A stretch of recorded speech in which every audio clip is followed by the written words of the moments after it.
Fiona stood in the center of the living room, holding a half-empty mug of tea. The radiators groaned, but the flat felt ice-cold. Every piece of furniture was gone. Her husband, Alistair, had not just packed a suitcase, he had stripped the floorboards bare. Only a single brown envelope rested on the kitchen counter, sealed with red wax. Next to it lay a flash drive. She tore the envelope open. Inside was a foreclosure notice for their home and a bank statement showing a balance of 0. Alistair was the senior partner at London's most prestigious forensic accounting firm. He managed billions. Now, he had erased their entire lives in the span of an 8-hour shift. Her phone buzzed in her pocket. It was a blocked number. She pressed it to her ear, her breathing shallow. "Don't look for me, Fiona." Alistair's voice was smooth, completely devoid of guilt. "And don't look into the firm. If you do, the police will find the offshore accounts under your name." Fiona transitions from total disbelief to a cold, burning sense of betrayal as she realizes her husband has spent years setting her up to take the fall. She plugged the flash drive into her laptop, only for the screen to flash a single phrase. "Project Sovereign. Phase 4 complete."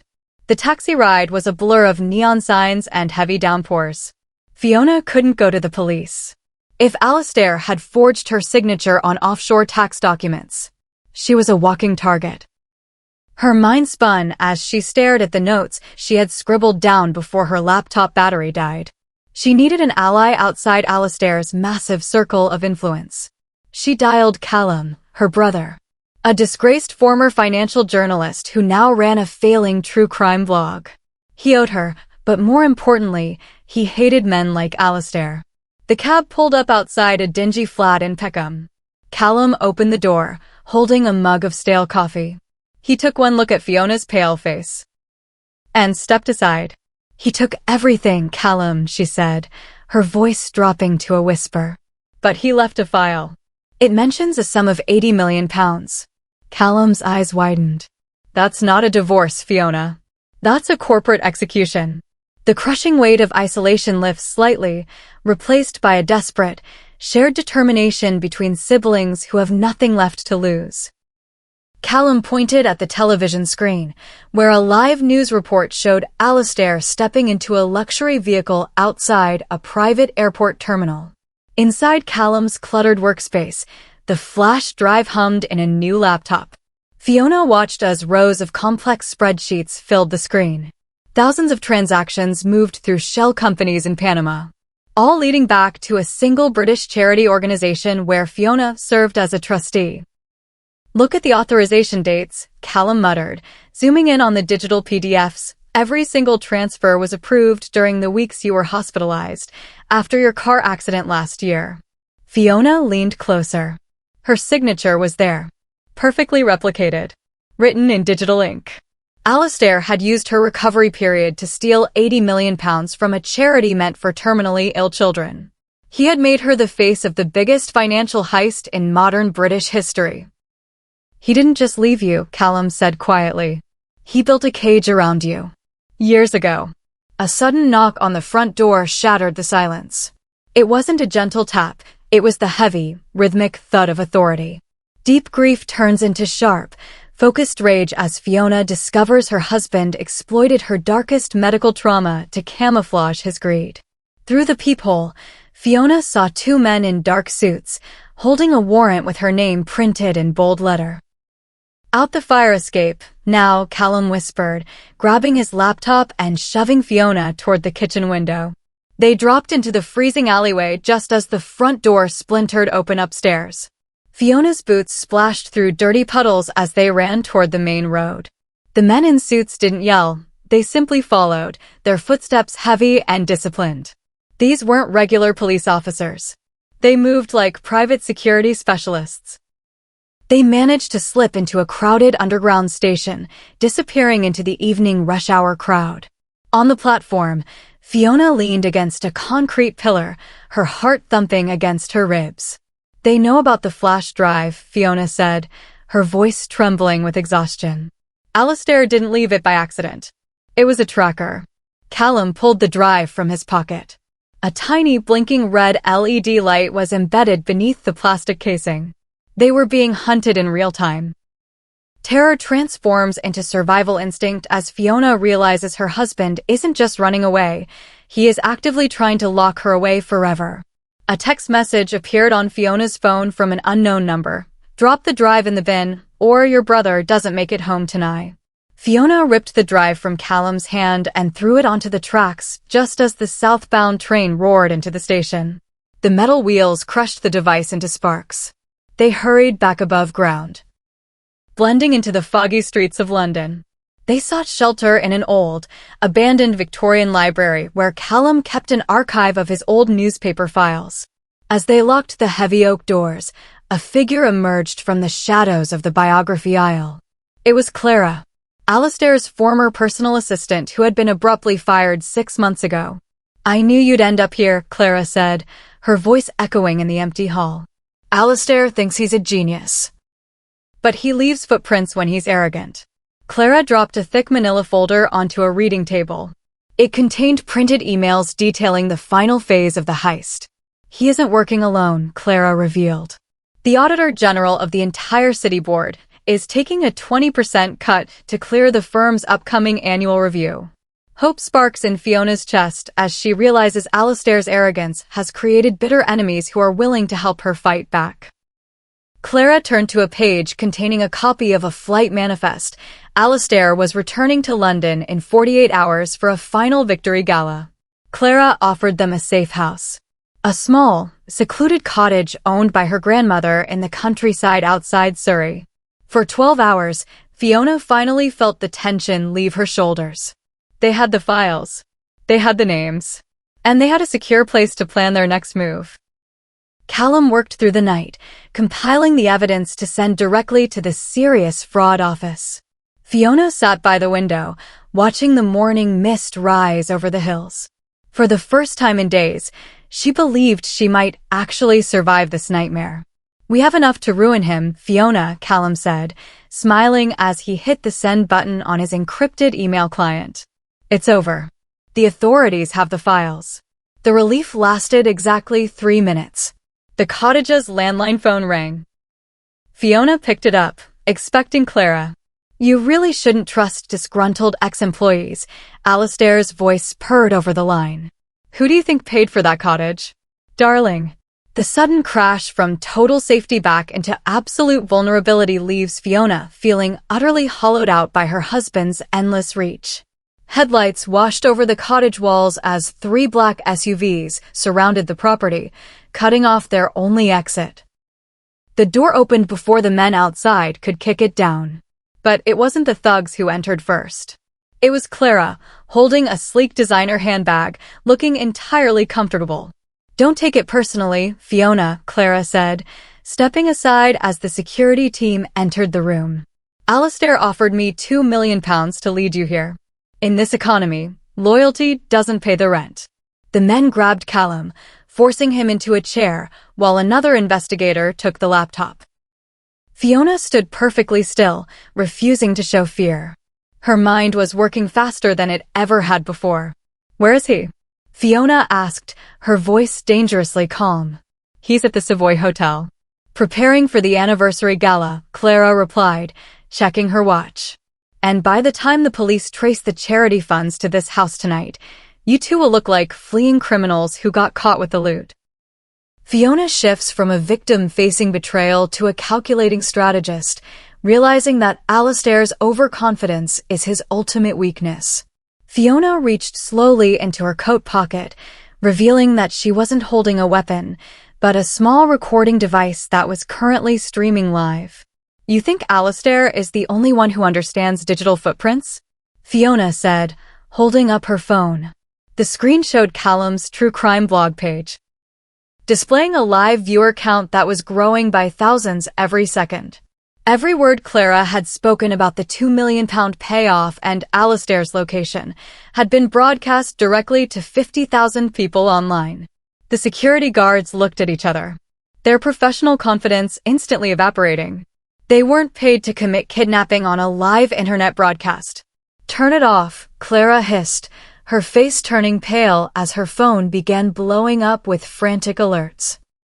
"It's too late," Callum laughed, leaning back in his chair despite the guard holding his shoulder. The link was automatically copied to every major media outlet in London. The guards slowly backed away from Callum, realized the danger they were in, and walked out the front door, leaving Clara entirely alone in the room. A profound surge of empowerment fills Fiona as the tables turn, watching her tormentors freeze under the bright light of public scrutiny. Clara dropped to her knees, begging for a deal, but Fiona simply grabbed the laptop and walked out into the night. Fiona and Callum arrived at the Savoy Hotel just as the grand ballroom was filling with London's financial elite. Using Clara's security pass, they bypassed the main lobby and took the private elevator directly to the penthouse suite where Alistair was staying. They found him standing by the floor-to-ceiling windows, sipping champagne, looking out over the River Thames. He didn't look surprised to see them. He looked amused. "You made a lot of noise online, Fiona," Alistair said, turning around slowly. "But noise doesn't hold up in a court of law. The offshore accounts are legally yours. The signatures are valid." "They aren't valid, Alistair," Fiona said, tossing a new medical document onto the glass coffee table.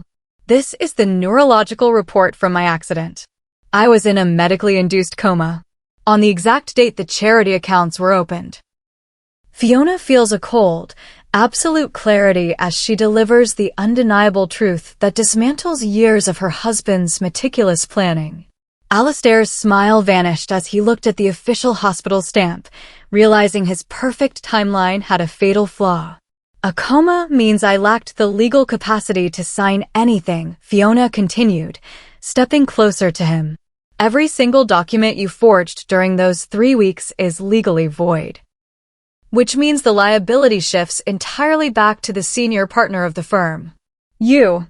Alistair set his champagne glass down, his hand trembling slightly for the first time.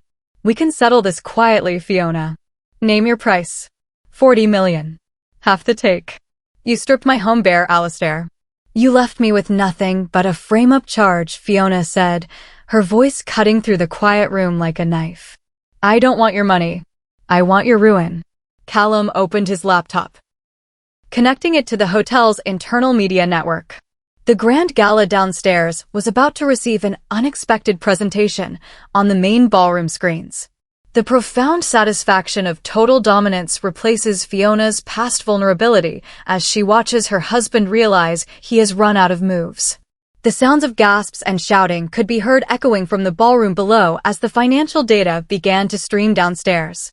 Alistair rushed toward the door. But 2 uniformed police officers were already waiting in the hallway, accompanied by representatives from the Serious Fraud Office. The evidence Callum had sent earlier had finally been verified, using the medical records. "Alistair Vance, you are under arrest for grand larceny, corporate forgery, and fraud," the leading officer stated, stepping into the suite with handcuffs ready. Alistair looked back at Fiona, his face twisted in a mixture of disbelief and desperation. "You'll destroy the firm, Fiona. Everything we built." "You built a lie, Alistair." "I just let the truth breathe," she replied coldly.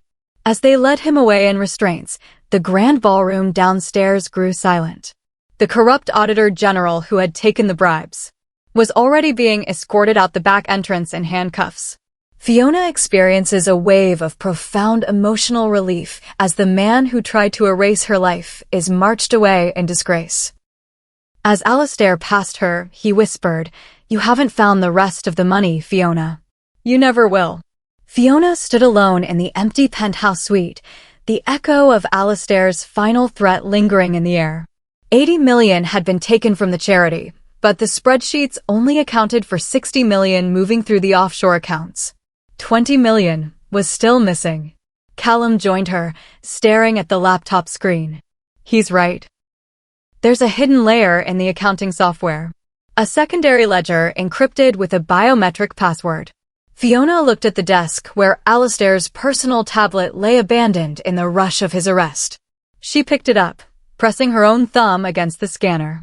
The screen instantly unlocked. Alistair hadn't used his own thumbprint for the secondary ledger. He had used hers while she was asleep in the hospital room all those months ago.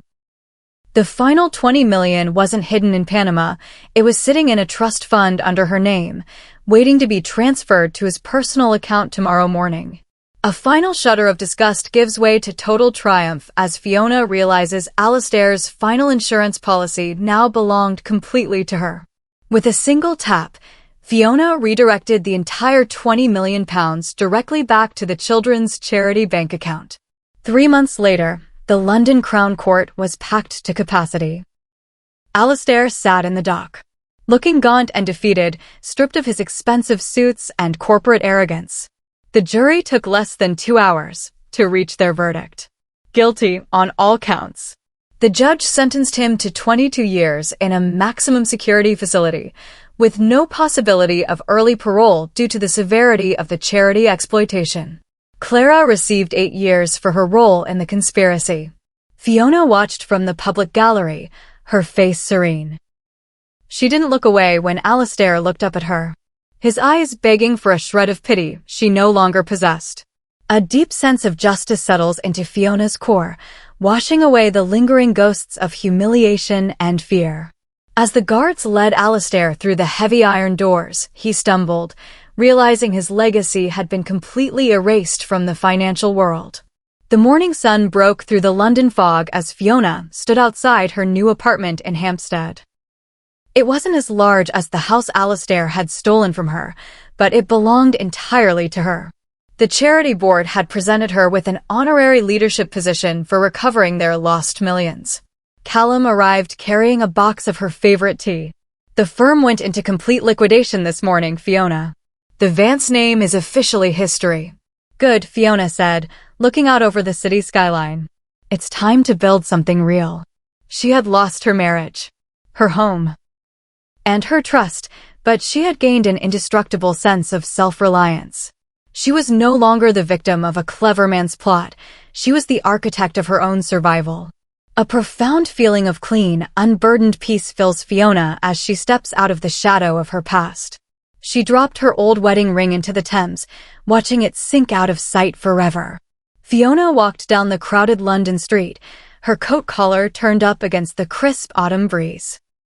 The noise of the city surrounded her, but inside, there was only a beautiful, quiet stillness. She had faced the absolute worst of human betrayal and had emerged stronger, wiser, and completely unbroken. Her phone buzzed. It was an alert from the charity, showing the first specialized medical wing funded by the recovered £80 million opening its doors to families in need. She smiled, stepping into the flow of the afternoon crowd, disappearing into a bright and independent future. She had taken back her name, her freedom, and her life.